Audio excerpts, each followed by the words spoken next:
Good afternoon, and welcome to our series of webinars focused on bringing you information about COVID-19 related topics. The information in these weekly webinars is geared toward long-term care and skilled nursing facilities, but we encourage everyone who is interested to attend. Today, we will be talking about the latest guidance on pneumococcal vaccinations. Everyone will be on mute, but if you have any questions, please enter them into the chat and we will address them in our discussion at the end of the webinar. We encourage you to join us every Wednesday at 2 p.m. for more webinars in this series. Next week, we will be talking about tuberculosis in long-term care facilities. My name is Kathy Caudill. I'm a communications specialist with Quality Insights. And now I'd like to introduce our guest today, Deborah Wright. Deborah is a quality improvement specialist at Quality Insights. She recently joined our team after being in the long-term care industry for more than 30 years. She has a wealth of experience in long-term care nursing and management, ranging from certified nursing assistant to vice president of healthcare operations. She is most passionate when working with the MDS process and quality improvement. Deborah, welcome, and thank you for joining us today to talk about pneumococcal vaccinations. Thanks, Kathy. I'm happy to be here. So to get started, what is PCV15 and PCV20?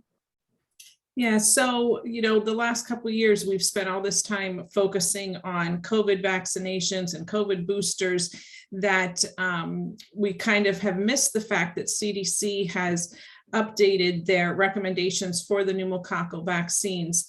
So recently, CDC has added these two vaccines to our options for pneumococcal vaccines. In the past, we've assessed our residents' vaccination history by looking at whether they received the Pneumo 23 vaccine or the Prevnar 13 vaccine. In most cases, by the time the resident would reach the nursing home setting, we would just need to look to make sure that they received both, and if not, we would administer whichever one they needed, ensuring that at least 1 year had passed since the most recent one was administered. So let's take a look at the types of pneumococcal vaccinations that are now available and when our residents would be eligible to receive them. First, we have the pneumococcal conjugate vaccines, which are known as the Prevnar 13, 15, and 20. Unless a resident has already received the Prevnar 13, nursing facilities really should no longer be administering this vaccine because there are now more appropriate ones available. The Prevnar 15 and 20 are pretty much interchangeable at this point. It's just a matter of, can we stop at one or do we need to continue to do more vaccinations? So if a resident has had no history of receiving a pneumococcal vaccine, then the best option would be to administer the Prevnar 20, as there's no further follow-up that would be needed after that. However, if in working with your pharmacies and your medical directors, if you choose to administer the Prevnar 15, then you would just need to follow up with the Pneumo 23 after 1 year. Both the Prevnar 15 and 20 can be administered to anyone 65 years of age or older, or anyone 19 to 64 years old with certain medical conditions or risk factors. And just to read right from CDC, some of these conditions include alcoholism, smoking, chronic heart, liver, lung disease, renal failure, nephrotic disease, presence of a cochlear implant, immunodeficiencies, diabetes, HIV, Hodgkin's disease, leukemia, lymphoma, multiple myeloma, sickle cell, or history of organ transplants. So in most cases, if your pharmacy has it and your medical director is in agreement, the best option, if your residents have no history of a pneumococcal history, would be to give the Prevnar 20, because then it's kind of a one and done shot. Then more common to us is the pneumococcal polysaccharide vaccine or the Pneumo 23 vaccine. And again, this can be given to our residents 65 years of age of older, or anyone ages 19 to 64 with those certain medical conditions or risk factors 1 year after receiving the Prevnar 15 vaccine. Keep in mind, though, with any vaccine and any medication, you do need the physician's order to administer that vaccine.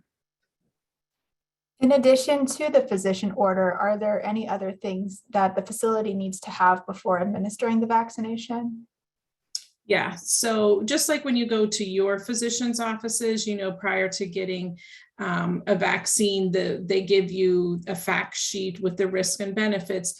As a facility, you would need to do the same thing. So you would go to the CDC website and pull off the most current fact sheet for the vaccine that you'd be giving, and review that with your resident and or the responsible party to ensure that they understand the risk and benefits of the vaccine that you're offering them. Also, per our federal regulations, the facility has to have the resident's consent. So most facilities already have standard consent forms that they utilize explaining the vaccination type, the risks, the benefits. Some even put a spot that addressing that they have given the CDC fact sheet so that you have proof that you've done that risk and benefit conversation with the resident or the responsible party. And then there's usually a spot then for the alert and oriented resident to sign, or the representative if the resident's not capable to make their own decisions. How would a facility know what type of pneumococcal vaccine is due to be given? Yep, so great question, Kathy. I mean, the first thing is, we want to make sure we're looking at the resident's history, whether it's looking into electronic medical records from the transferring agency, reaching out to their previous primary care provider, talking to the resident or the family to see what have they already received. And then from there, we can decide what are they eligible for. So one thing that Quality Insights has done is we've created a decision tree that Kathy's going to put up on the screen here for everybody to see, that kind of can walk you through what would be due. So the dark blue is where they're at now. So if you have the age group, no risk factors, no history of vaccination, then they would be due for the Prevnar 20. Or they would be due for one dose of the Prevnar 15, followed by 1 year later, a dose of the Pneumo 23.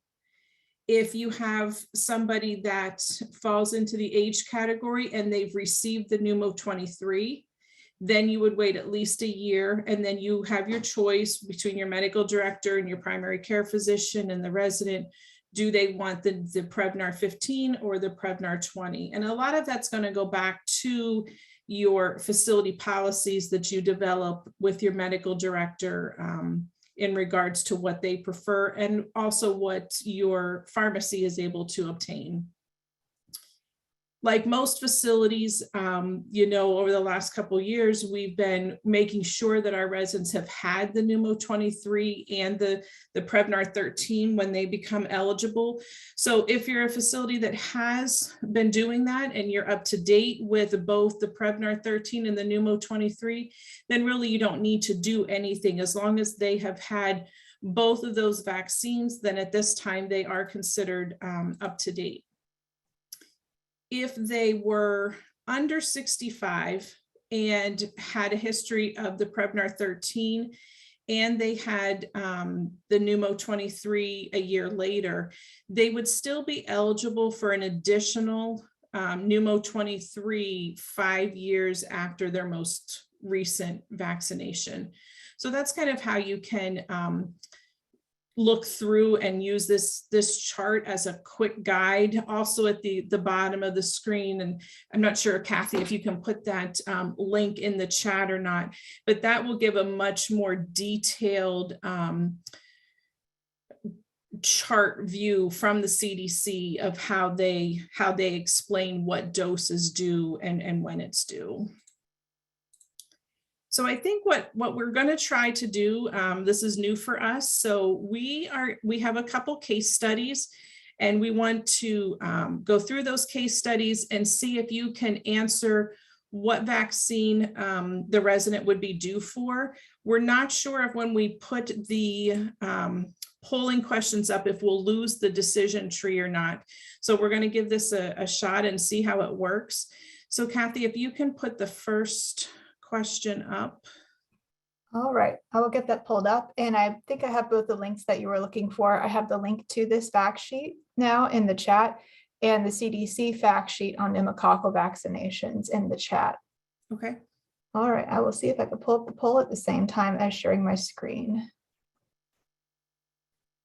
Okay, Perfect. can you see that first question? Yep. So Great. Jane is a healthy 65-year-old that has no known vaccination history. She's requesting a pneumococcal vaccine. Is she eligible? And just because we are recording these for a podcast that can be viewed later, I am going to read them as you are reading them and making your selections.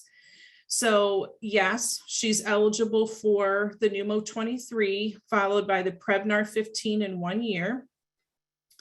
B, yes, she's eligible for the Prevnar 15, followed by Pneumo 23 in 1 year. Yes, she's eligible for the Prevnar 20. Yes, both B and C. And no, Jane is not eligible. So we'll just give you a couple minutes to read that and look at the decision tree. Yes, and just so everyone knows, your answers are anonymous. If anyone's feeling a little on the spot.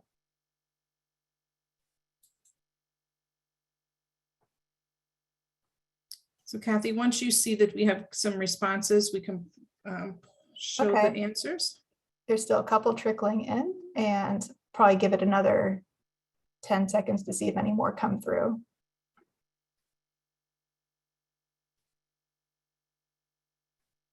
Nope, there's another.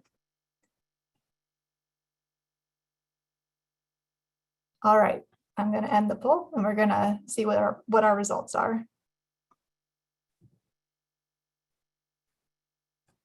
So most people said D. And that is correct. The answer is D. Jane would be eligible for either the Prevnar 20 or the Prevnar 15, followed by Pneumo 23 in 1 year. Great job. So let's go to question 2.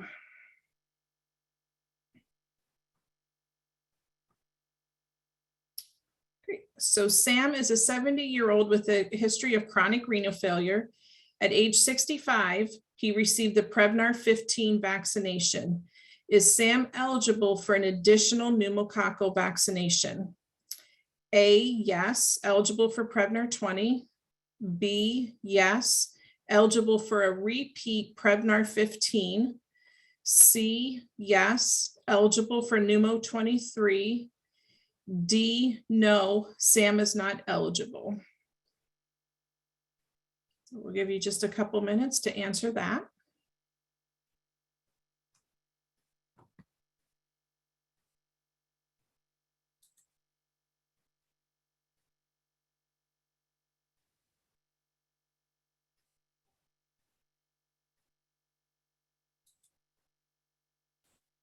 Give it another half minute.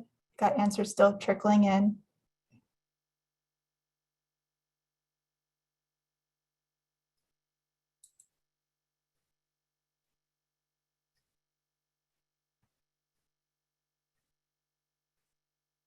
Okay, I think, okay, got about as many answers as our previous one. So I think we'll end this poll and share your answers. Most people said C. And that is correct. So since Sam received the Prevnar 15 and at least 1 year has passed, he would be eligible for the Pneumo 23. So I see that some people said that he would be eligible for the Prevnar 20 and the 15. Once you've received the Prevnar 15, there's really no more Prevnars to give beyond that. So since he was age 65, he received the Prevnar, you would wait a year and then give the Pneumo 23. So we'll go to the third question. So Tom is a 55-year-old with diabetes. His physician is recommending a pneumococcal vaccine. Which vaccine would Tom be eligible for? A, eligible for Prevnar 15, followed by Pneumo 23 in 1 year.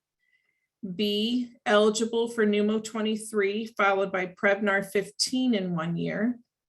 C, eligible for Prevnar 20. D, eligible for Pneumo 23, followed by Prevnar 20 in 1 year. Both A and C are correct, and both B and D are correct. So we'll just give you a couple minutes to look at that question and look at the decision tree and see where Tom would fall.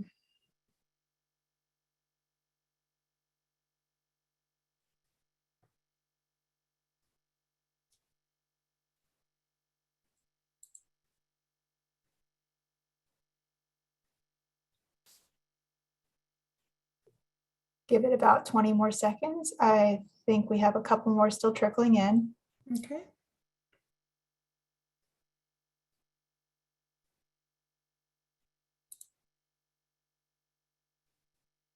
Okay, I think we're ready to end this one. All right. Share results. It's a bit more mixed. Most people said E, and then the next most popular one was C. Yes, so the answer is E. Both A and C are correct. So Tom would be eligible for either the Prevnar 20 because he's 55, but he has an underlying medical condition, or the Prevnar 50 followed by the Pneumo 23 in 1 year. So just keep in mind that Prevnar 15 and 20 are kind of interchangeable. The only difference is if you do choose to give the Prevnar 15, you would follow that 1 year later by the Pneumo 23. So it's, it is pretty simple if you follow this decision tree or the link for the CDC to identify which pneumococcal vaccine your resident is eligible for. If you'd like a copy of this decision tree, please feel free to email me and we will see that you receive that. And we will open it up to any questions that you may have. Okay. So I just dropped in the chat Deb's email as well as my own email. And if you would like a recording of today's webinar, you can shoot me an email. All right, so I think I'm going to stop sharing the screen now. And we can move on to the Q&A of this session.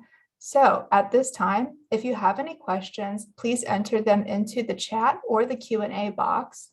While we're waiting, I'd again like to remind everyone that our next webinar will be on tuberculosis in nursing homes, which will be next Wednesday at 2 p.m.